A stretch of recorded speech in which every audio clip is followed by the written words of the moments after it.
Yes, you are audible. All right. Is everyone here? Yeah, almost everyone. I believe everyone from the list, the ones who said they will be here, are here, so we can start. Okay. Like, do we start right now, or do we like wait for like 5 minutes or something? Can you hear me? Yes, you are Yes, you audible, are audible. and All right. I don't think we should wait Is because everyone's everyone here. Yeah. here? All right, great. So I'm Yeah, turning the almost video on. Yeah. everyone. I believe everyone from the list, the ones who Mhm. said they will be here, are here, so we can start. All right, cool. So great. So I think we'll start. So hi guys, can everyone hear me? Yeah, you're pretty audible. Oh, great. Yes. Okay. Yeah. All right. So at any given point of time, like if you cannot hear what I'm saying, just like feel very free to point it out, or just like post in the chat or something. Right? It's not a big deal. All right. So basically, first of all, thank you everyone for choosing this committee in the first place. Uh, I mean, I can't thank you enough. It's a real honor um, to be able to preside over the WHA, which is like one of the most important committees in the world right now, and like all it's really surreal to understand that whatever we discuss is actually something that the WHA and like the WHO technically is discussing. And yeah, we'll be a part of an ongoing discourse with regard to a lot of different things that are going on in the world right now at this particular moment. So I think that's pretty exciting. And I think with COVID happening and with MUNs going online, I think like the discussion shifting to something that is absolutely imminent and absolutely in the moment is something that MUNs haven't seen in quite a while, because we tend to discuss things in in you know in retrograde, or we used to or we discuss about things that have been discussed about time and time again. So we will get a once in a lifetime opportunity to actually talk about something extremely relevant and something like, and discuss the legislation that is passed from minute to minute. So it's it's an honor to be presiding over a conference like over a committee like that, and a conference which encourages deliberations on the same. So yeah, it feels great to be here. Thank you guys for choosing this committee, and we will go into. Give me a second. Am I still audible? Uh, Yes. can you guys hear me? Yeah. Okay. So yeah. So we'll go into the rules of procedure, and we will be following UN4. And I'll tell you the reason why we will be following UN4 as opposed to UNA USA. So prior to that, if you guys can just turn on your videos or something, that would be cool, because I would like this to be a little interactive. If you guys don't have a problem and everything, I mean, it's no pressure, really.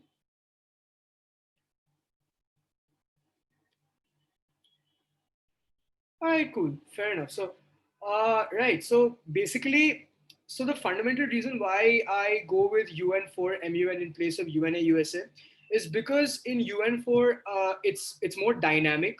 The entire like the procedure is more dynamic.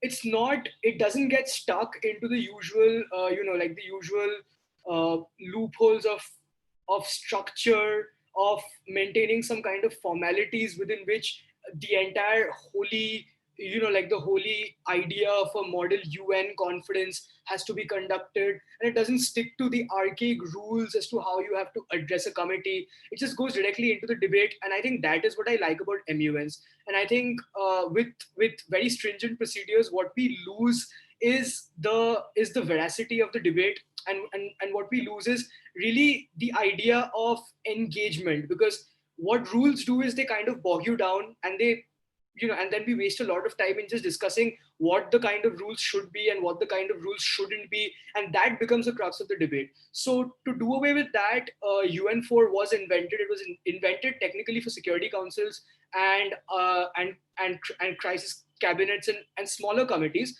but then we've adapted it to make it accessible to bigger committees as well. And I think that's the best part of UN4. There's no it doesn't concern itself with like the old rungs of procedure, and it doesn't and it's not self-defeating, uh, and it's not hierarchical. So it's a very fun procedure. It's a very fast-paced procedure, and I think it really works for an online space like Zoom, because we don't want to get stuck in the usual loopholes of procedure, because there will be things like technical defaults, there will be things like mics going off, there will be things like videos going off and on, there will be things like people randomly exiting a room, and we can't get stuck with that. We have to keep continuing, and people, will go out, will come back. That is going to keep happening. So in order to deal with all of that, we need a procedure that's flexible, we need a procedure that works for everybody, and it also ensures that everybody gets a chance to be in the debate, because it's very inclusive. It's not hierarchical, right? So what we'll do is, I'm just going to share my screen right now, and we will go into what UN4 technically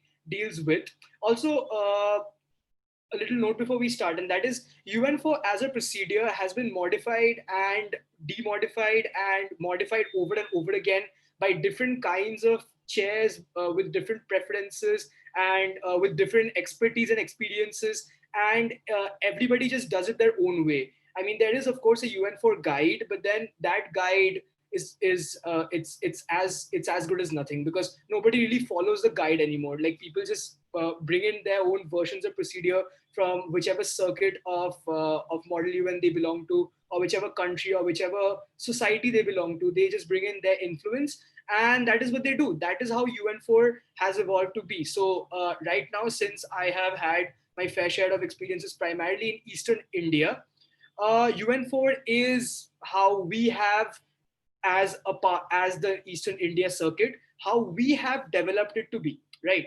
So I'm gonna give you my version of UN4, and I swear that it's absolutely flexible, and it has little to nothing to do with, it has little to do little to nothing to do with formalities and all, like the just the like how can I put this, like how MUNs really want procedures to be, like just being very high and mighty about things and pronunciations and words and nomenclature. It does away with all of that. It just dives directly into the debate, and it's also easier for chairs to market.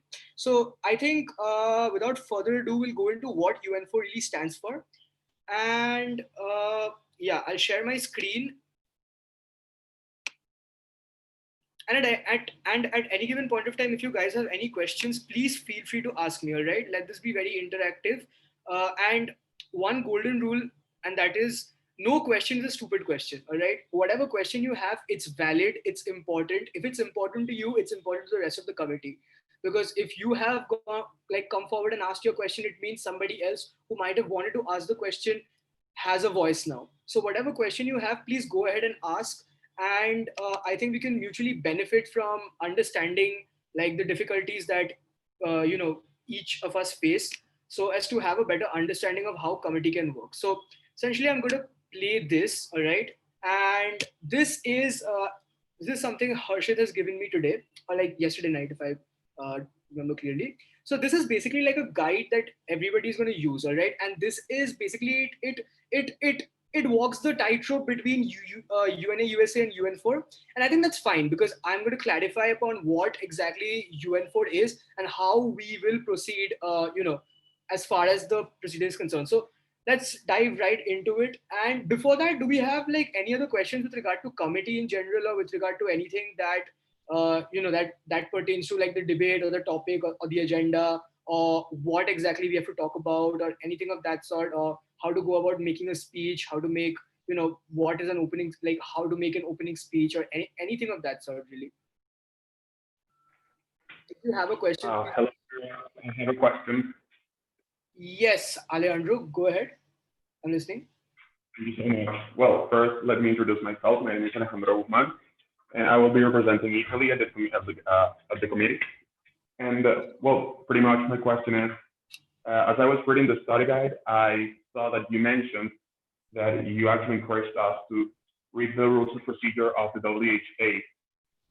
I mean, is there going to be any point of committee in which we're going to follow any specific procedure of the rules of procedure of WHA, or is just, as you mentioned, to us to understand a little bit the bureaucracy of the WHA? All right, so we're not going to follow any particular procedure of the WHA per se, and also like the WHA charter, it mentions that each meeting of the WHA, the secretariat of every meeting can select their own rules of procedure. So there isn't any particular rules of procedure, but yes, the International Health Regulations appendix, it does have a standard guide of how to go about procedure, and some supplementary documents from a couple of WHA meetings really give you an idea of what the procedure was like in that meeting, and they don't shift much from whatever they've established since at least like 2005. So with regard to that, it's fine. You don't have to read the procedure to understand how the committee functions. Rather, I mentioned that go through the procedure once, understand to actually look at what kind of speeches are given in the WHA. All right, what kind of statements are made in the WHA, because the kind of statements that are made in a WHA meeting is very different from the kind of statements that are made in, let's say, a General Assembly or like a Security Council. All right, because the WHA is a technical body.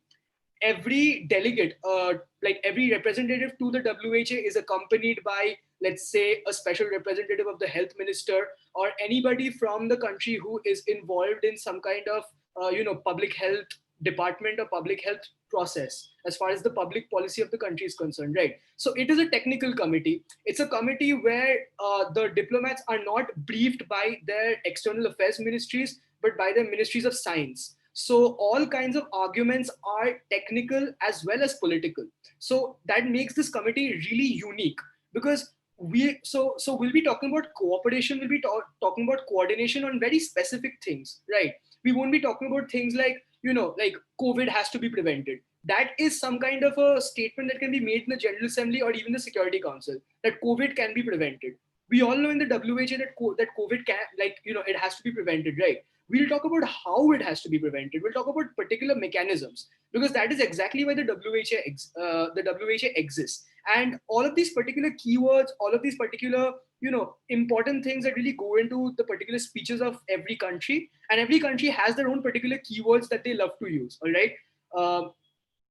Up till the United States actually left the WHO, one very particular word that the United States of America, trivia, one very particular word that the United States of America used both for conflicts, like victims of conflict and victims of epidemics, is the word tragedy, or a national tragedy. They never talked about responsibility, rather they talked about epidemics in the form of countries not being able to manage their national tragedies, which is the American standpoint on epidemics or even victims of, let's say, something like a terrorist attack. So that is exactly how United States of America bolsters its foreign policy through its speech. So maybe a delegate of United States of America will repeat that particular statement and understand what exactly it means to say, what exactly it means to define a national tragedy, because that is exactly the word they'll use. They won't use a word beyond that. So things like this, all right. So like minor details like this is why I asked everybody, like, why it was mentioned in the guide, to go through the rules and procedures of the WHO, because all of this is not available anywhere else. It's just available in the meeting records. So if you go through that, you get a clear idea of how your country speaks in the WHO. All right. So that is exactly what I mean. Have I answered your question? Yes, thank you so much. Perfectly. Yeah, no problem. So if anyone else has questions, please keep asking. Please make this as interactive as possible. Use the chat. Use any other method that's available to you. All right. So let's start. Yes. I'm sorry I interrupted you, but before you start, I wanted to ask you a question, forwarding the question that Alejandra has just made. So just to be clear, we're going to focus more on actual like real speeches of the WHO, moreover than the dynamics of how it actually works, since in the study guide you had mentioned that we should consider the WHO rules of procedure. Yeah, I mean, essentially, you can't obviously walk into an MUN and preempt every argument, right? I mean, things evolve as the debate proceeds. So, I mean, what I mean is just have a very clear influence of the kind of words that I use and the kind of statements that are made by members of the WHO, right? And I think that is really what's going to, that's what is going to add some finesse to your speeches. That's what's going to add some, like the foreign policy edge to your speech. So whenever you say those words, a chairperson like who's research and experience, they know which country is speaking, right? They know exactly which country is speaking, what they want, what specific words mean. All right. So I mean, it's better for you. Like, let's say a delegate of the United States of America, if they use that particular statement, right, they don't have to go ahead and explain what that statement means, the etymology of that statement, how it has historically been used in other committees in the UN, what it means to everybody else. I mean, it's the statement just speaks for itself, right? It's jargon that speaks for itself. So I think in that way you can really understand what better words you can use for the arguments that you make. But I'm not going to ask you to, just toe the line and say everything that your country has said in the country you're representing, everything that they have said word to word. I mean, then that would be a plagiarized speech, right? So where's the the practice of making a speech and dynamically adjusting to the committee? That won't happen, right? So I mean, that beats the purpose of an MUN. So you get what I mean, right? Just get the influence clear. Yeah, just get the influence clear, and I think everything will flow from that point onwards. Thank you. Yeah, no problem. So that being said, we'll dive into the UN4. So again, the fundamental difference between UNA USA, UNA UK, Harvard rules of procedure, any other rules of procedure in existence in UN4 is the fact that UN4 is very free flowing, it's fast, and it's dynamic. All right. But the usual structures of all rules of procedure exist, which is it has a formal debate and it has an informal debate. All right. The formal debate essentially, of course, in a live MUN with international press, it makes a difference. And of course, in committees like security councils, it makes a difference, but not so much in a WHA. The difference between, okay, I think we'll just dive in. So yeah, I mean, the first thing, let's go to the list subject to slight modifications, of course, as I mentioned. All changes will be communicated. Yes. Also, if there are changes that delegates want to make, we will make those changes and we will vote on them in committee, because I don't want to run procedure that you won't enjoy or the majority of the committee won't be interested in. So that will be detrimental to you having a good time in committee. So I don't want to do that. So if there's anything that you guys aren't comfortable with or you want to change, you can do that. UN4 allows you to change procedure. It's like the United Nations. I mean, all rules of procedure of the United Nations can be amended by a simple majority. It's in the UN Charter. So similarly, for UN4, all procedure can be amended, but we have to maintain a basic structure. All right, we can't amend the basic structure of the UN4. So procedure will be explained by conference officials. I guess that's me. So procedure by its very nature is technical. So if you don't understand, absolutely yes. If you don't understand something, please ask. Don't be afraid to ask. Very important. People in MUNs don't question things they don't understand, and I don't understand why.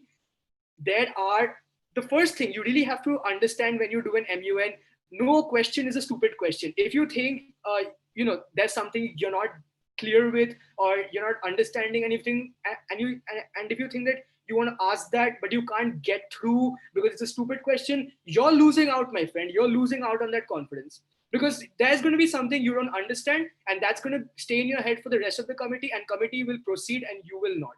So ask all your questions. I can't stress on this enough, right? So yeah, these are basically the salient features of a UN4. It's actually a salient feature of things like UNA USA and UN4, not so much for Harvard rules of procedure. So sovereign equality, that's a very important factor in UN4, because at one point of time in UN4, there is literally no space for moderation by the chairperson. So you really have to understand the flow of the debate and how committee is responding to a particular argument, because that is what delegates are judged on as well. All right. Equal voice, yes. You will be judged on how you use your float time. I'll come to that later. Systematic flow, of course, with every procedure. Emphasis on record keeping. Yes, we will keep extensive records of how the flow time is used. That is exactly what we mean by record keeping. Flow time is very important in UN4 because every delegate has to be given an equal amount of flow time. That is for us on the dais to calculate. The chair and the vice chair, or if there's let's say a rapporteur, or if there's let's say any other individual like a director or something, they do this part of the committee wherein they keep a check on flow time. All right. If any of you have chaired before, I'm sure you will understand this, that there is a division of labor on the executive board, where the chair, the vice chair, or like the director, they have a certain number of tasks that they switch amongst themselves, which they assign to themselves and which they switch as and when committee goes on. So essentially, with regard to a director or like an assistant committee director, as it happens in a bit, it doesn't happen in the Indian circuit as far as I'm concerned, But in circuits like Afghanistan and Pakistan, and let's say other countries like in the Middle East, they have the concept of an assistant committee director, and this is the like the person who does the record keeping. So essentially, record is going to be kept of all of the activities in the committee, and in UN4 that's very important because we mark on the role play. Yeah. Coming to that, so we are two. There are two entities in a UN4. So there's the member state representative, which is the delegate. All right. So every country obviously has a member state representative to the United Nations, which is a huge crew of 20-25 people. 5 of those people go to the General Assembly. 3 to 4 people and a couple of researchers go to the Security Council. And then, depending on where the membership of that country is in that particular year at the United Nations, other members of the Foreign Affairs Committee are technically assigned to the other the committees. And the ECOSOC, of which we are, the ECOSOC. The ECOSOC and the General Assembly, the two principal organs, they get a certain number of individuals who do not represent them in the General Assembly, and like not in the main session of the General Assembly, but in the subcommittees. So committees which like the WHA, which report to the General Assembly and to the ECOSOC as well, these get a certain number of individuals from all of our, of course, we're all parts of members of the United Nations. So all of our foreign affairs teams assign a certain number of people depending on whether there is membership of that particular year. So that you are that individual, all right? And if we were doing a traditional General Assembly rules of procedure, there would be 5 individuals representing each member state, but then we're not, and most rules of procedure take into account 1. So it's 1 member state representative, all right? And that's you guys. Conference officials, so we have the secretary, we have the chairperson, the secretariat, as you know, in the principal organ, in the system of the United Nations, you have the principal organ, there is the secretariat, and Harshit is our representative of the secretariat right now. And he's the one who's getting together the meeting, he's the one who's getting together this training session, and I am the chairperson who is technically elected from within the committee itself of the WHA. No, I mean, not really, but then we'll just take it as it is, right?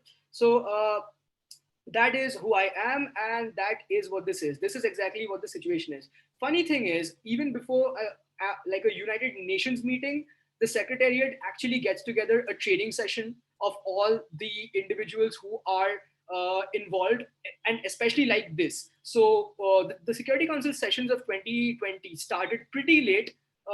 It was supposed to start in March, but it didn't happen. It started in April when there was a change in the Security Council seat and everything. So when that happened, a training session just like this happened, and the training session was broadcast to a number of countries and a number of individuals. Technical experts were brought in to give their two cents on how to do it better, and Russia vetoed and all that happened. Fun stuff. But this happened. Like what we're doing right now on Zoom, this technically happened. It happened on Zoom. They don't use Zoom. They use a different platform made by the UN itself. All right. So your role as a delegate. So I'm pretty sure. Okay, are there any first timers in this committee? Anyone who's doing an MUN for the very first time? Yes, I am. All right. Is it just you, or is there anyone else? Yeah, me as well. Sattvic. All right. So all right. So there's more than 2 people. All right. So have you guys been briefed as to what exactly you're walking into? Not clearly. All right. This is going to be fun. So basically, you are a delegate, right? You are a representative who is sitting at the United Nations, representing a particular country. All right.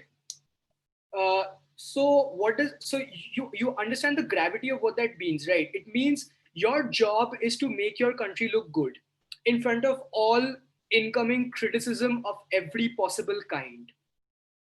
And you will understand the gravity of this statement once the committee starts, because this is literally what you're going to do for the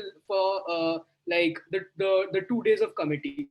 Criticism will be thrown at you without mercy, and you have to defend it at all costs, and if possible throw it back and find out what kind of a deal you can cut with people who are throwing you that criticism, and how you can make yourself and other people look together, in a mutual environment of admiration. That is literally what the United Nations is. All right.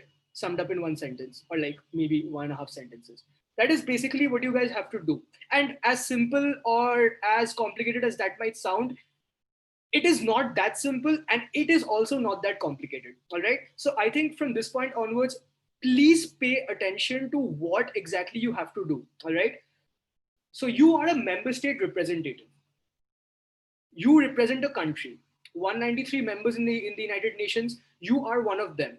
And very luckily, this year your country has been selected to represent itself in the ECOSOC, because not every country gets that opportunity every year. The ECOSOC membership is rotating. It's not like the General Assembly. All right. So, like the Security Council, like the non-permanent members of the Security Council, the ECOSOC, the judges of the International Court of Justice, certain members inside the UN Secretariat, like the Department of Peacekeeping, the Department of Political Affairs, certain members of the ECOSOC, like the UN Women, the FAO. These committees don't have fixed representatives. All right, countries change every year depending on a very complicated procedure which takes into account where your country lies and how often your country or the bloc that your country represents, how often they have been a part of this particular committee. Right. So essentially, there's a certain division, like certain members of country from the Latin American bloc, certain members of Abhiraj, I'd like to interrupt you here. I'm really sorry. There was someone who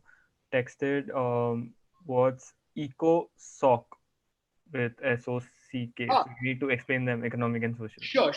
Exactly. So essentially, we'll go to the basics, right? So the United Nations is a system, all right? It's not one committee. The United Nations does not meet like that, all right? I mean, everybody doesn't come in, grab a drink. It doesn't happen like that.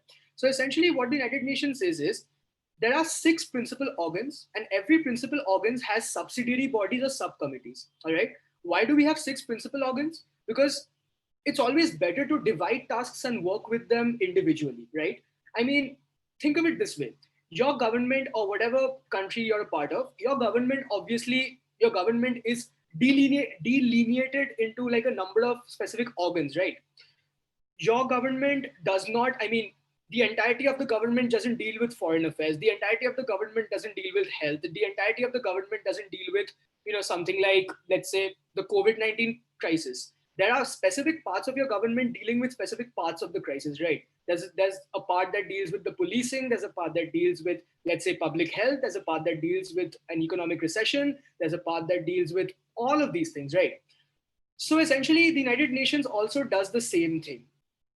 Basically, the principal organs are fundamental aspects of world politics that the United Nations deals with, and they deal with it in a specific in a specific structured way. So there's a General Assembly that consists of 193 members. All the members ever of the United Nations are a part of the General Assembly. All right, that's what the General Assembly is. There's a Security Council.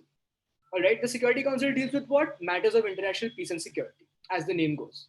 The General Assembly actually deals with a lot of things, which is why it's called the General Assembly. General because of the role of the assembly, and general because of all the members that are a part of the assembly. All right, that's what the General Assembly means. So other than that, there's the Secretariat. Secretariat means the secretaries. So if the Secretary General is like the boss of the company, his secretaries are people who organize meetings, get the entire UN running, work on things like documentation and all of that. It's the board of directors. So it's the Secretariat, like any other company, right? So with that, we have the ECOSOC, and the ECOSOC stands for the Economic and Social Council. All right, economic and social why? It deals with matters of the global economy, and it deals with matters of global society. So essentially, it talks about things like human rights. It talks about things like population. It talks about things like assigning metrics to population to deal with whether we have problems like overpopulation, or like it deals with public health. It deals with trade. It deals with a lot of different aspects that ensures that societies can peacefully live together. All right, that is exactly what the ECOSOC is. And we are a body that is under the ECOSOC. There's a UN systems chart. If you just Google UN systems chart and go to Google Images, you will get a gigantic chart, all right, which is not very difficult to follow. So once you go to that chart, locate where the WHO is, all right? It's half ECOSOC, half General Assembly.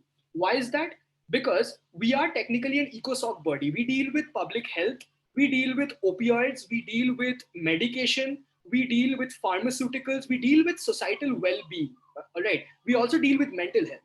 So we deal with societal well-being, which is economic, of course, because we have to talk about how medicine or how mental health or how public health can be given out to the people. All right. And we also have to talk about how we can provide these reports to the General Assembly. So, which is why we are like a body in between the General Assembly. So, we report to the General Assembly, but at the same time, we work under the ECOSOC. All right, that is what the ECOSOC is. And under the ECOSOC, we are a subsidiary body. ECOSOC is our principal organ. All right, it's our parent organ. And we are under the ECOSOC as a subsidiary body. Is that clear? Yeah, thanks. All right. If you have questions, please do continue. Okay, so yes. So member state representative, I think that part is clear. Diplomat, yes, we're all diplomats, technically. Even the people in the secretariat are diplomats, or rather ex-diplomats. So that is how the United Nations system works. They're then trusted by your government, ambassador extraordinary. Yeah. So basically you get this part. Basically you are representing a country. That's literally it. That's it. All right. So how to address each other? So essentially an MUN is a very high and mighty activity. So you refer to each other as sir or ma'am or dear delegate or dear chair. All right. What I would suggest is just refer to each other as delegate and refer to Isabella or me as chairs. That's it, right? Let's not go into the usage of gendered words and gendered, things like chairperson ma'am, chairperson sir. It's pointless. What's the point, right? We have specific tasks we have to fulfill. You have specific tasks you have to fulfill. Refer to each other just by the name of, just by the name that's assigned to you. Delegate, chair. That's it. Dear delegate, dear chair. That's it. Hope that's clear. All right, so mandate of the committee. I think this is explained to you in the study guide itself. So if you've gone through the guide, you already know what are the reporting bodies that's mentioned. What are the matters of competence, which technically means what are the areas under which we have jurisdiction. I mean, yes, there is jurisdiction and matters of competence together. That basically means that the jurisdiction is the areas which we are supposed to touch, and the matters of competence is what we touch under those areas of jurisdiction. All right. So essentially, if we touch upon public health, so public health is our jurisdiction, right? And matters of competence under public health is literally whatever constitutes of public health. So essentially, matters of competence also outlines the areas where we shouldn't enter as a committee. So unless specified upon by the Security Council, or let's say the International Criminal Court, or let's say the ICJ, or any other legal body for that matter, we can't take into account a public health emergency in an area of armed conflict. All right, that is not something that the WHO can do. So that is where our competence is limited. But in a situation of peace, we have universal jurisdiction to take into account anything. All right. So that is what that is. All right. So start of the committee. So we will have a minute of silence, which is a fundamental thing in the UN4 rules of procedure. We always have a minute of silence to honor the individuals because of whom we can have this particular confidence. And those are the people who have given their lives in the field of duty for the United Nations, for the international community. So we compulsorily have a minute of silence or a minute of prayer. We don't usually have a prayer, we just have a minute of silence, all right? Following which we will have the roll call.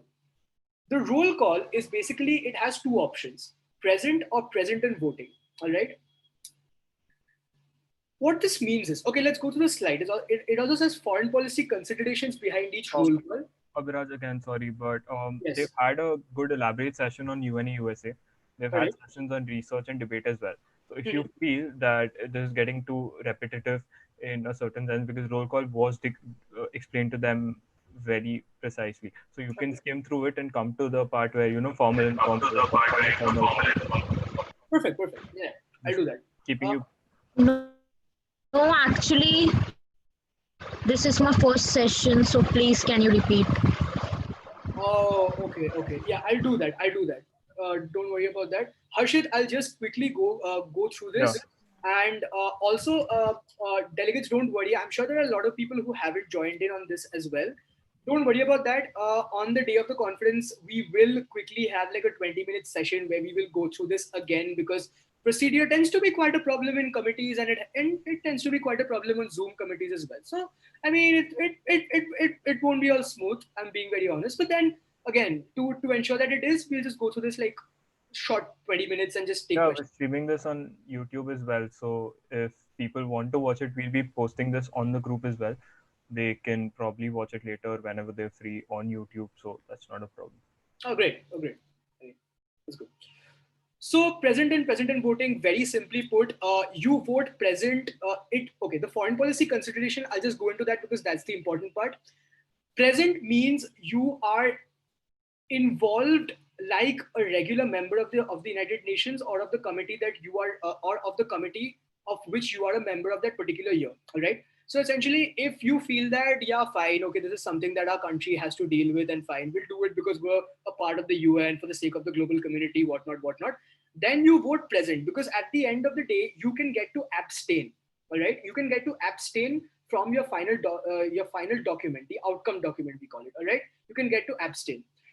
When you're very involved, if it's something that is with regard to your allies, or with regard to countries, or like countries with which you have a particular strategic interest, you have to go for present and voting, because then what happens is you declare your ultimate involvement in the situation, and thereby you voluntarily give up your right to abstain. All right, your right to an abstention. All right. So essentially, let's say Russia in the South China Sea issue, probably present and voting. China in the South China Sea issue, I mean, they'll walk out of the meeting. But then in the case of like an MUN, present and voting. All right. So identify what are key areas of your country that they have to take into account when they go for the vote. All right. That is it with regard to present and voting. The outcome of present and voting doesn't it doesn't show as the debate proceeds in committee. It just shows in the outcome document. All right, that is basically it. And this is a very, it's a small part of committee. It's not that important as well. But of course, like it says, your foreign policy recommendations, the marking on your foreign policy starts with this. So be careful on what you're voting. All right. Some prior research should be absolutely fine. Plus, if you go on un.org, all your voting records are available for you to see. Just look at how your country has been voting on issues. It's that simple. Quorum is set at 1/4 of the members in the House. Basically means that whenever there are 1/4 members in the House, we will continue with proceedings. All right. We continue with the committee. That is basically it. That's basically what it means. We need a particular amount of delegates in committee to start committee at any given point of time, be it from a break or the committee just setting in motion or whatever. We need a particular amount of people, and once we have that, that is called the quorum, and then we start committee. That's exactly what it means. Okay. Provisional agenda. Okay, so agenda is the topic of discussion. Agenda up to that point is temporary and needs to be adopted. Formality. Yes, in the WHO that needs to happen, because all agendas are temporary, and all agendas, and the WHO is not constituted with a particular agenda. Emergency meetings, sure. PHEIC meetings, sure. But not general meetings of the WHO. They just happen whenever the General Assembly starts its session in September. Right? So essentially, there are a lot of agendas in the WHO that are put up every year, that are put to vote, some of which are voted on, some of which are not voted on, some of which are absolutely, they're chucked out. One example of an agenda that's chucked out year after year is the admission of Taiwan in the WHO. All right, that is not taken into account year after year for pretty political reasons. All right, but we're not discussing any of that this year. We're technically discussing COVID, we're not technically discussing COVID, but then we're discussing things related to COVID. So essentially, it's one of the agendas that it's a reformatory agenda, right? We're reforming certain internal mechanisms. So essentially, it is something that is temporary. It's on the floor of the House. We know it has been recommended to us by the Secretariat, by some country, etc., etc. It has to be adopted. So how do you adopt an agenda? Simple. You just raise your placard or you raise your hand, whatever we decide upon as a committee, and you put forward a motion to set the agenda. We say, yes, delegate, what is your motion? You say the delegate of so-and-so, the delegate of Iran, for that matter, wishes to set the agenda to dealing with the COVID crisis. That's it. Okay, delegate, thank you for your motion. Do we have any other motions? If we take motions, we vote upon them. If we don't take motions, your motion is considered and is voted upon. That's how it works. All right, general speakers list also in UN4 in UN4 known as the formal. All right, what this basically means is once the agenda is adopted, we ask for a list of speakers. This list of speakers will go on throughout the conference. All right, throughout the conference unless we close a particular session. All right, this list of speakers will keep continuing because when this list of speakers exhausts, in theory, the committee is supposed to exhaust. All right. So that is what the formal is. Abhiraj, Yes. can you again please repeat what you just said? Yeah, sure. All right. The formal is basically what you call a general speakers list in all other kinds of procedure. All right. That is what the formal is. How this happens is basically a agenda fixed. All right. Agenda we have adopted. A delegate raises their placard. Motion to move into the formal. Yes, delegate, that motion is in order. All formal speeches are of 90 seconds. Default time, unless there's any time that's set in the request for the motion put forward by the delegate. If the delegate simply says that motion to go ahead with the formal, that is, the chair has to take a default of 90 seconds. If the delegate says that the delegate of so and so wishes to propose a motion for the formal for a total time period of 120 seconds, that means we have to take into account the time period request of 120 seconds. If not, a default time of 90 seconds is always considered. All right. So that is what the formal is. The formal is basically the general speakers list. Your name keeps coming back. Once you speak, you add your name back. All right. It's a non-exhaustive list of speakers, and you get 90 seconds to speak. If you don't speak for a total of 90 seconds, the option of yields comes. All right. What is a yield? Let's say you've spoken for, let's say you have a 90-second time, you've spoken for 60 seconds. We will ask you, delegate, you have 30 seconds remaining. How would you like to yield your time? There are three kinds of yield. You might yield to a delegate, which means give another delegate a time period of 30 seconds to make a statement, either to support you or to throw off that delegate, whatever strategy you want to use. All right. You can yield it back to the chairperson, which is the most common kind of yield, which doesn't make sense to me as a chair, but it is what it is. So you can yield back to the chair, which means you're basically giving us your time. All right. Basically, you're wasting your time. You're giving us back your time. Or the most useful thing to do with your time is yield to points of information or yield to questions. What that means is other delegates can ask you questions based on the speech that you have just given. All right. That is exactly what happens. So I hope this is clear. I mean, isn't there yield to comment? No, there's nothing called a yield to comment. I've never heard of it. I mean, it might be something in the procedure that you're used to, but there's nothing called a yield to comment. I've never heard of a yield to comment. No, because I asked my friend yesterday, so I thought it is something similar. That's why I asked what is yield to comment. Again, UN4, it's modified all the time by different kinds of chairs who have been doing this for years now. So, I mean, maybe some noteworthy chairperson in some part of the country or some part of the world might have used that particular statement for something that he or she feels that is useful to how they want to go ahead with debate. So, but it's not something that I'm used to. Yeah, thanks. Yeah, so there's nothing called a yield to comment. All right. So, speakers by another question. Yes, Delegate. Thank you. And sorry for interrupting you. Regarding the motion of setting the agenda, since we have a single topic, should we set the agenda upon that single topic, or could we set the agenda upon different subtopics that we consider important within this main topic? You could do that. You could break down the topic, and you can go ahead with your own little kinds of agendas. So we'll have a lot of agendas on the floor to decide amongst, and we will naturally have to go into voting on each of them specifically, right? You could do that, or you could just vote on the agenda, like get done with the agenda. Go ahead with go ahead with dividing the topics into like, little parts as and when the debate flows. You could do that as well. I mean, technically, to go ahead with smaller agendas, it won't strategically benefit you, because again, once you exhaust the agenda, you will have to go back to voting on another agenda. So that will waste a lot of time of committee, right? So instead, if you just vote on the primary agenda and just subdivide your discussion and debate into little topics that that you can go ahead with in particular points of time as the simulation proceeds, I think that will strategically help you out better. Okay, thank you. Yeah, that's a strategic option that I'm asking you to use. All right, if you want to do what you said you want to do, go ahead. I mean, there's absolutely no problem from the chairs, or like there's no rule we can impose upon you guys as to what you can or cannot do with a particular agenda. You have full freedom to do whatever you want, really. All right. So Great, thank you so much. yeah.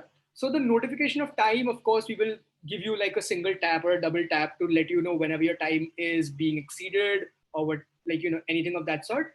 And yeah, so essentially unwritten rule on subsequent speeches. So basically what that means is, whenever you've given a speech, right, we would ask you to immediately listen to the other speakers who are speaking, understand what they're trying to say, because most of the times, if it's an experienced delegate, they will try to rebut you. All right, they will rebut you in their speech, and you will get some content to go ahead with, because at some point of time in the committee, you will run out of research, you will run out of the content that you have prepared beforehand, right? So what do you do in that case? You listen to other people, you listen to their arguments, and then you formulate your further arguments based on how the committee is proceeding. So you have to go ahead and understand how the debate evolves in committee. All right. And you have to go ahead and understand what the direction of the debate is, where the debate is going. Once you understand the direction, it becomes much better to improvise with whatever content you can come up with in committee, and you can simultaneously make content on the spot. All right. So that is one thing that you can do. So listen to other people speak. Take time and listen. That's a very important thing that I would say is instrumental in being a good delegate. Listen to people speak. All right. So yes, golden rule: nothing interrupts the speaker. All right. And while there are things in procedure that do interrupt the speaker, don't use them. For the love of God, don't use them. When someone speaks, they've made an entire argument, a train of thought in their head. Don't break that down for them. It's very difficult for people. All right. There are some people who can immediately bring that train back and go ahead, but there are people who cannot do that. And we don't want to be unkind to anybody, right? We have to be, let's extend the respect that other people will also want to extend to us. This is a golden rule that we have to follow in MUNs. All right. Respect everybody, especially your opponent. All right. You may not agree with what they're saying. You may despise every word that comes from their mouth, but you cannot take away their right to say it. All right. Quoting Voltaire, rather unironically, but okay. All right. So deviations from the general speakers list is basically what we call the informal part of the debate. So the general speakers list, or what we call the formal, that is the formal speakers list. The difference between a formal and the like a formal debate and the informal debate is, in the real United Nations, the formal debate is what you see televised. The informal debate is what happens in other parts of the UN headquarters, or let's say the UN building in Geneva.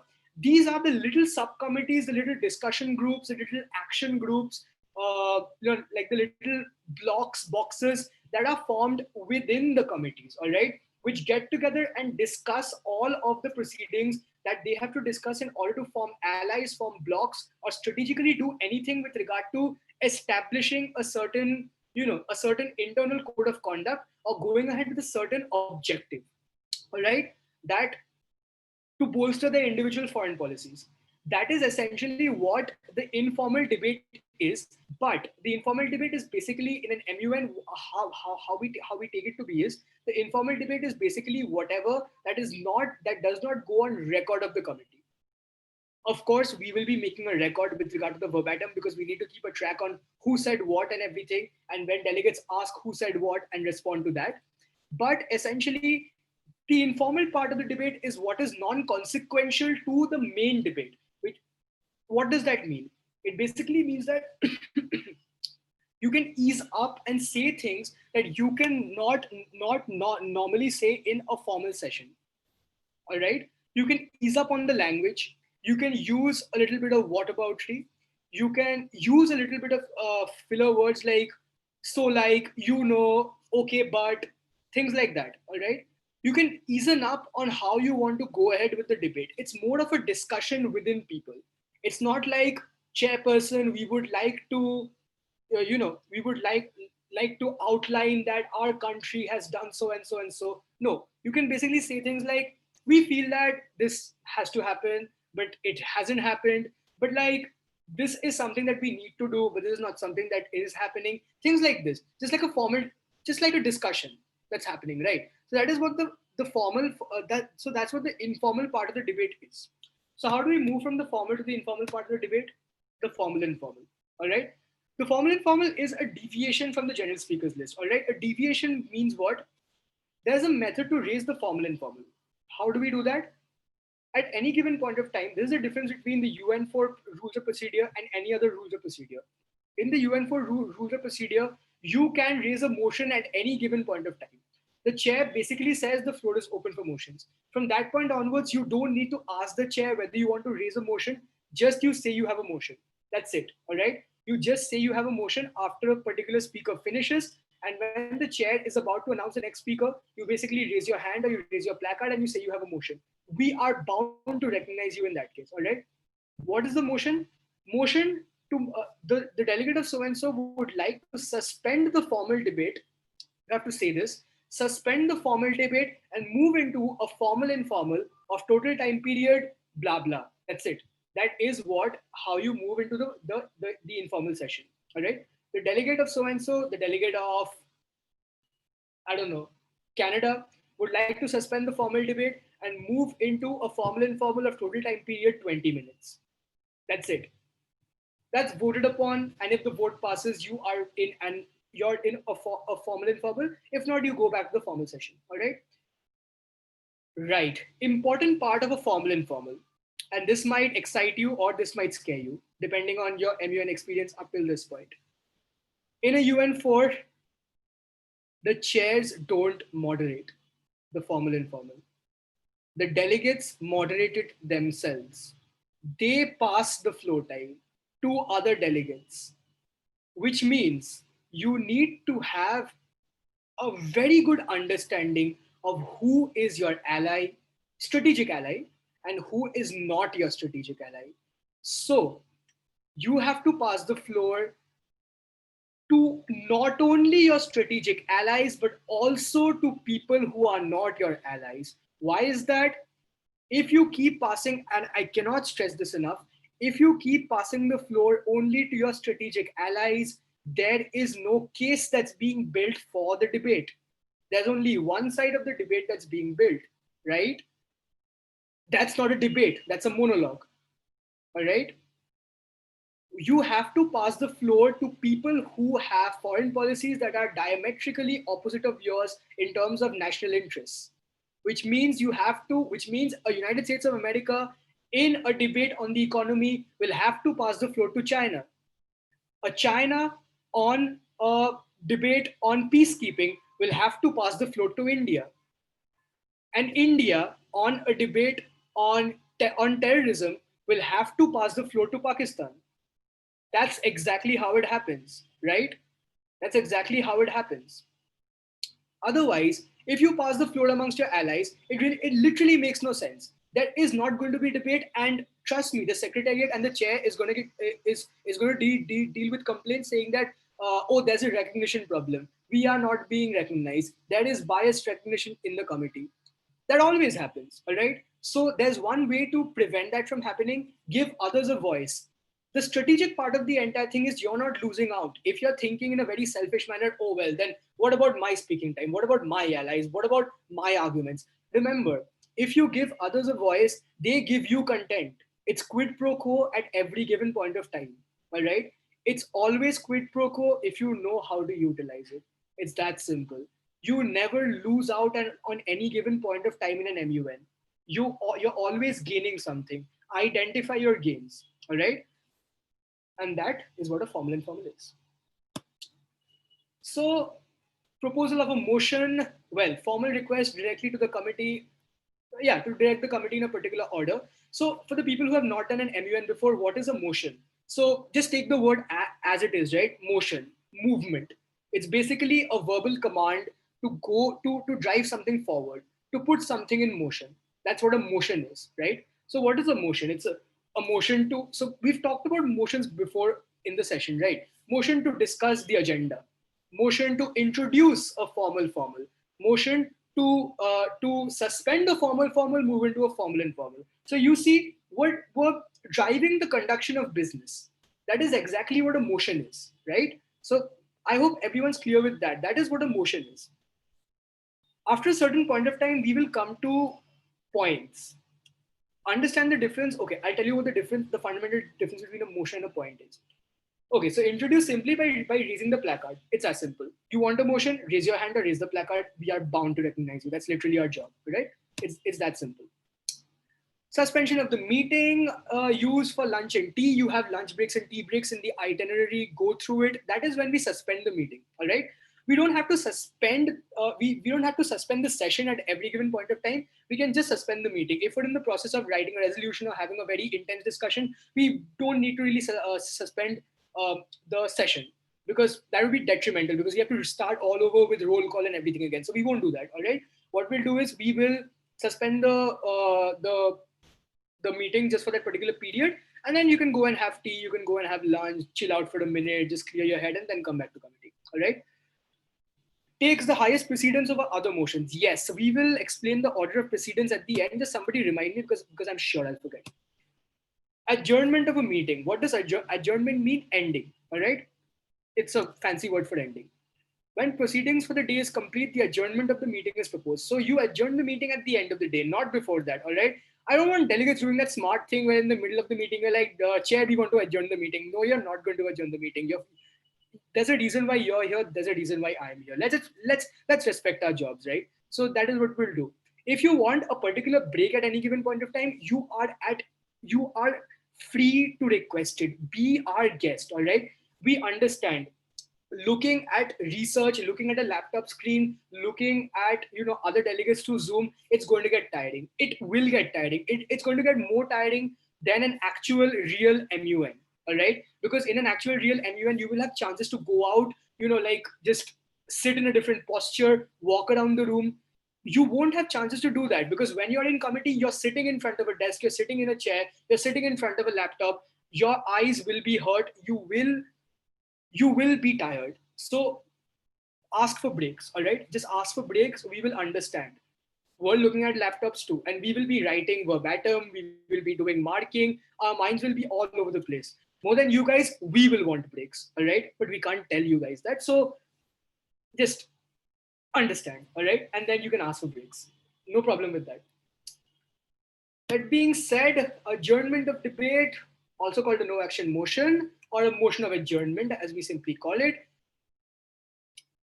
Technically, adjournment motions happen at two given points of time. Either number one, when the secretariat says that, okay, we don't have any more time remaining and we have to wrap up, that is when it happens. Second, if we pass a resolution or we pass a number of resolutions, which technically won't happen, but I really hope to God you guys prove me wrong on that. If we pass a number of resolutions and we are done with the entire debate, with everything that the agenda has to offer, we can close committee. All right, we can close committee and we can go in for feedback, we can go in for whatever. All right, so that is what happens when we have, and so these are the moments when we have the adjournment of debate. At no other points of time can we adjourn debate. It doesn't make sense, because MUN has been organized, we are all there, we have a purpose, let's serve it. All right, 2 for 2 against only when we don't have anything substantive to close the committee with. By that I mean whether the chairs feel by their discretion that enough debate has not happened, number one, or number two, where we can't pass a resolution.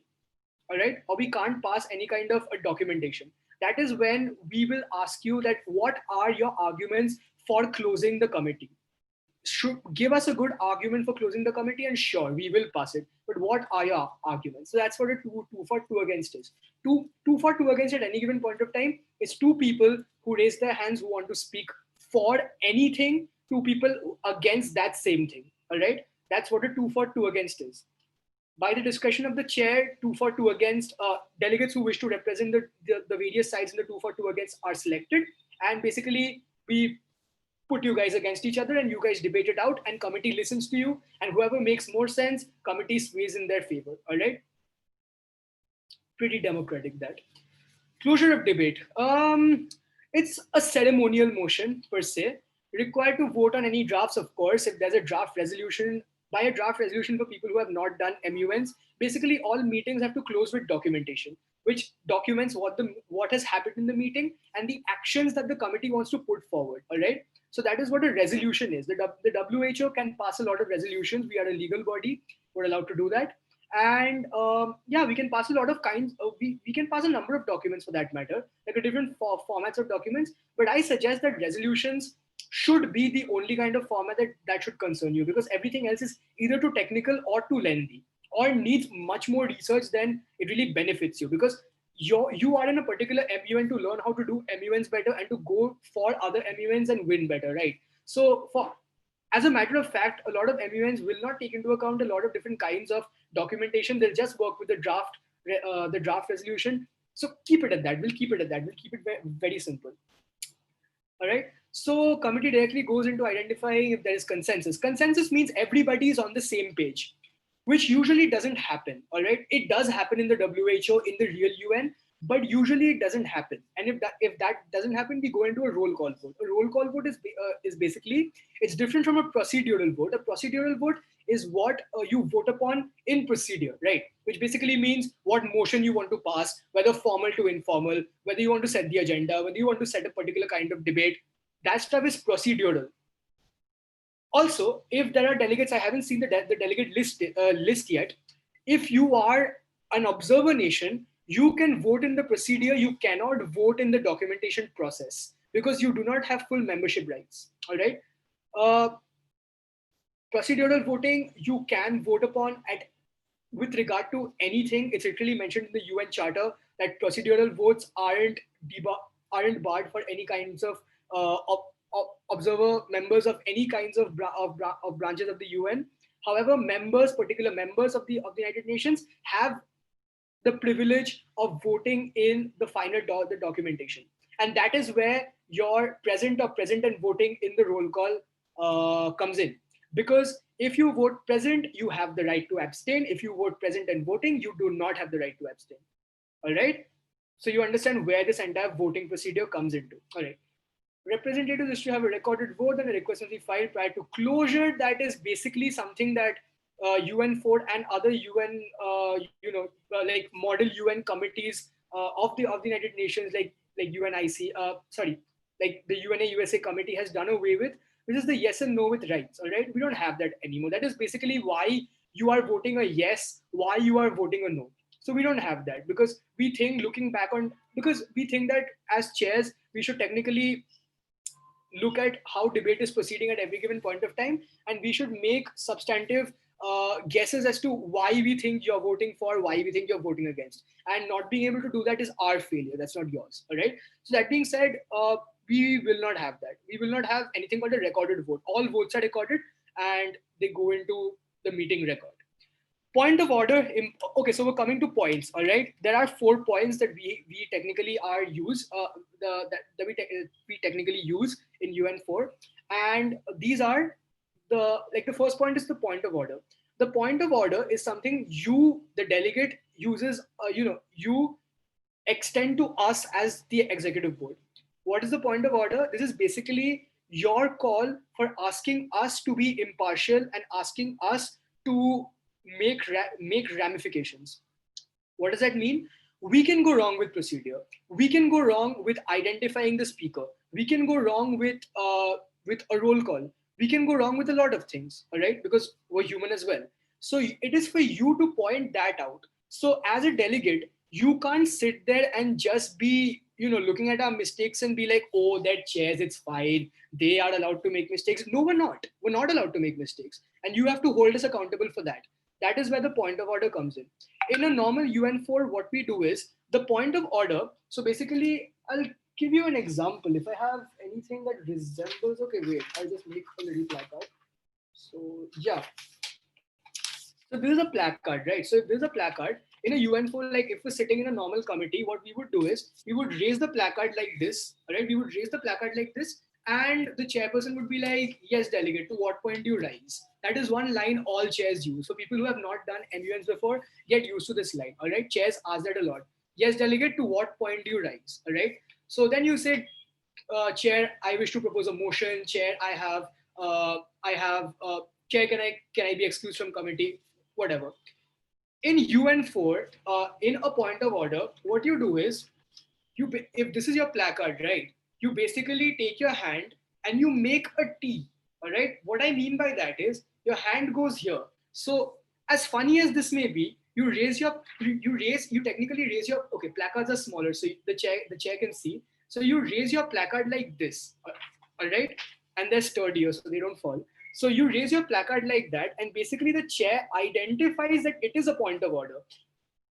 The why we do this, why this is not just a symbolic gesture, is because a point of order takes precedence over every other thing that's happening in committee. Because you are calling into question the authority of the chairperson. That is, I mean, it's serious, right? I mean, because chairs are chairs and delegates are delegates. So you're calling into authority of the person who is presiding over the committee, who has who is the central authority of the committee, who is the gap, who bridges the gap between the secretariat and the committee. You're calling into authority, you're asking a question, you're questioning the authority of that particular individual. That's serious, which means we need to see when it happens, all right? So essentially, a point of order can also interrupt a speaker, but I suggest don't use it. If you have the discretion to use a point of order, don't interrupt the speaker. Interrupt after the speaker is done. All right? Simple. So that is what a point of order is. If you think we're going wrong with anything in committee, usually it's with regard to things like procedure, but you think that we're not doing things correctly, or if you feel that we are making committee too difficult, if you want us to ease things out a little bit, if you want us to be more lenient, if you want some kind of transparency with how the marking is going, anything at all, use a point of order. All right? Let's make it as transparent as possible. We want to be as accountable as possible to you guys. All right? This is no secret ballot Chatham House system wherein we're going ahead with something like a secret world domination, whatever. It's a normal Model United Nations conference. All right? We want to be accountable as individuals. We want to improve as chairs for future conferences. And you are the people who allow us to do that by giving us feedback as and when we make mistakes. We will make mistakes. I'm not saying we're perfect and we won't make mistakes. We will make mistakes. Look out for them and correct us as and when you can. All right? So that is what the point of order is. Right of reply. All right. So essentially in a UN4, the rights of replies are kept towards the end. But I think it only makes sense that rights of replies are allowed in the middle of committee because they are important for the debate. What is a right of reply? Basically, I am the delegate of Russia, and let's say in the formal only in the formal, I have made a statement like the ineffective administration of the United States of under the, okay, like let's say something like the ineffective administration under the absolutely ineffective and failed president of the United States of America. If I make this kind of a statement, I can get away with it, right? People in the UN have gotten away with doing a lot of different things. But if I make this statement, the delegate of the United States of America, they can file a right of reply against the delegation of the Russian Federation.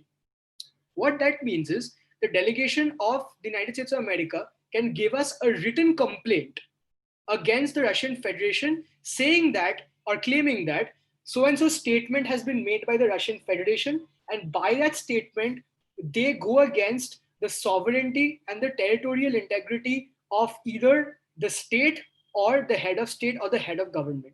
This is exactly what you need to fulfill in order to get a right of reply.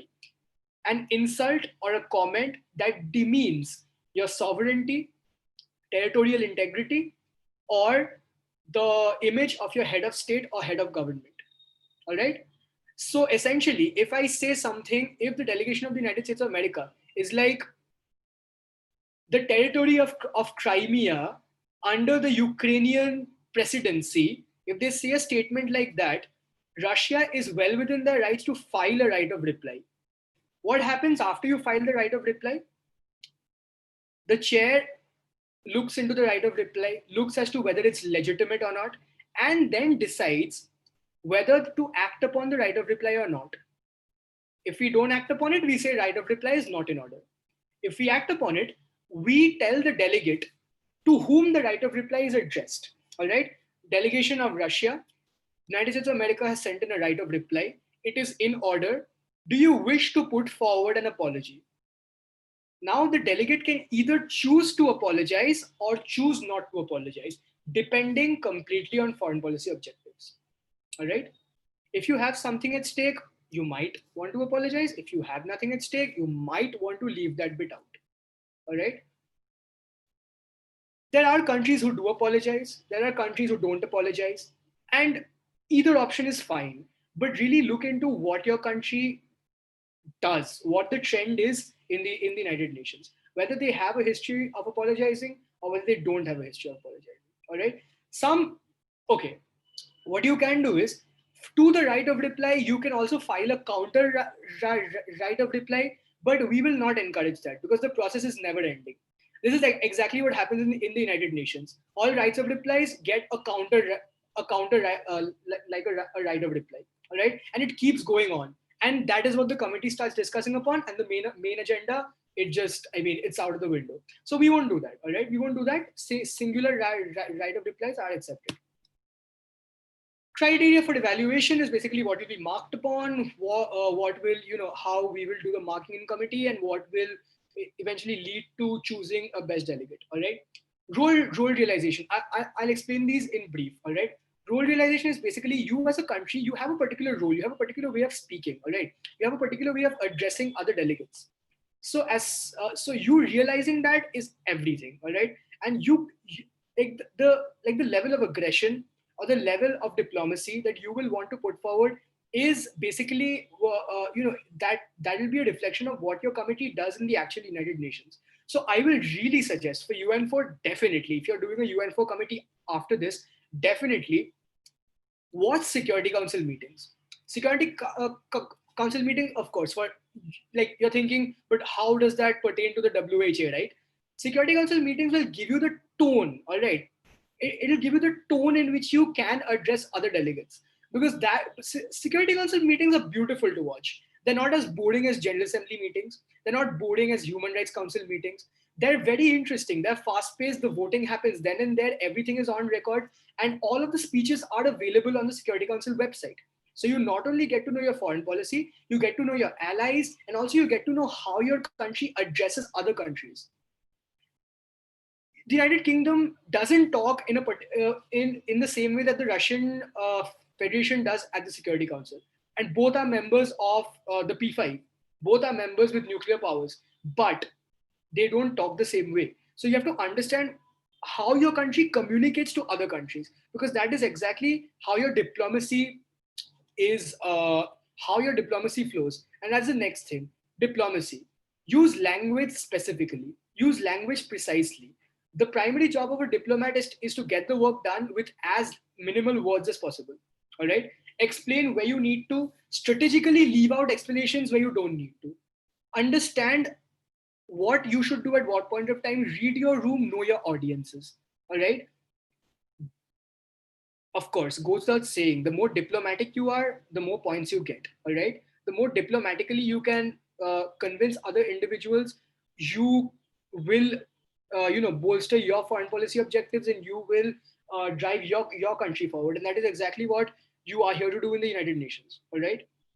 Research and understanding of concepts. This is something that both chairs will look into. Research is abundant. All right. You open Google, you open JSTOR, you open Taylor and Francis. You have a lot of details and a lot of things that you can look into. But all of that will not be relevant to your committee. But you can make it relevant to your committee by putting your arguments thus, right? So uh, so we will judge not upon how much research you've done, but how deeply you have researched on particular subjects, on the understanding of concepts, and whether you know what you're talking about. All right. We will be questioning you at certain points of times as to whether you know what you're talking about. So essentially, don't say things, word of advice, don't say things that you don't understand. All right. If there's something you want to say, something you want to understand, go ahead, ask a question, do some research upon it, take time off committee, do anything of that sort. All right. Do that and come back and then put forward your argument. You have ample time to learn. And that is the point of an MUN. You have to keep learning. It's not about who the smartest person in the room is. It's really about who learns the most in the room. All right. And once you understand that, you will enjoy MUNs. You won't think of them as just a competition where you really have to get ahead of others. All right.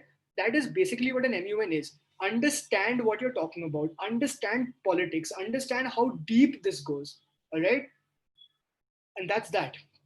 So drafting is something that falls under your foreign policy. So under UN4, you don't have specific points for drafting, but if you do draft, of course, you are made to look in a favorable light by the chairs because you're taking extra effort as compared to the rest of the committee. Diplomatic courtesy, very important. The language you use in committee. When you say sir, when you say ma'am, when you say dear delegate, how you address certain individuals, instead of saying things like delegates, your country's crap. Delegates, we are disappointed in how you went forward with a particular, uh, you know, a particular law or a particular understanding of a particular situation. How we are disappointed with how you chose to deploy this force and not that force. Not delegate, your deployment of this force has been absolutely crap. Nothing of that sort. That is not diplomatic language, right? That is absolute. It's like a regular conversation in a coffee shop. That's not the United Nations, all right? In the United Nations, you have to make sure that you really hand it out to other people kindly, right? I don't know, somebody had said this quote, and I don't remember who said it, but diplomacy is like telling people to go to hell so that they really look forward to the journey. And that is what you really have to do. You have to ask other countries to go to hell or join them in hell, but you have to make sure that they look forward to the journey. Make it as composed as possible. That is the fundamental aspect of being a good delegate. Composure. Being absolutely composed, in control, knowing when to say what. All right? That's what diplomatic courtesy is. Notes on oratory skills. Of course, we won't be marking heavily on that because you may not be very verbose with the way you say things, and yet you might be able to put your points across. You might not be a very good speaker, but you still might be able to convey to committee what you're particularly saying. All right. So essentially, it's not a speech competition. It's a competition on diplomacy. All right. That's what it is. That's what an MUN is. It's a competition on diplomacy. It's not a speech competition. It's not an elocution. So you won't mark heavily on oratory skills, but being a good speaker knows how to package their content very well. Even if it's a lot of repetition, even if it's jargon that makes no sense, a good speaker will know how to make their content seem like, fine wine. That's a good thing. That is a skill that you can develop for model UIs. Whew, and that is it. We've come to the end, and I've been speaking for an hour. And yeah, okay. So before I ask you guys to ask us any other questions, Isabella, she is the vice chair. She is with us, and I feel terrible for not letting you speak throughout the entire session. I just went on and on and on, and I don't know. That's me in MUNs, and I apologize. So, Isabella, please address the committee. Please go ahead. Well, hello. Don't worry at all. I'm already learning this process because I am more familiar with Harvard rules, but I think you did an amazing job explaining them, and I think that it's just about how everyone uses them in committee to, help the debate. So it's up to you delegates. What we really want to see is a lot of content and, the right use of the rules. So please, do your research, prepare for a good debate, and that is what we are going to be evaluating. Also be very diplomatic and enjoy the experience, because this is a moment to learn and to get to meet other people. So just overall enjoy and try to do your best. Thank you. And with that, we'll be opening the floor to questions.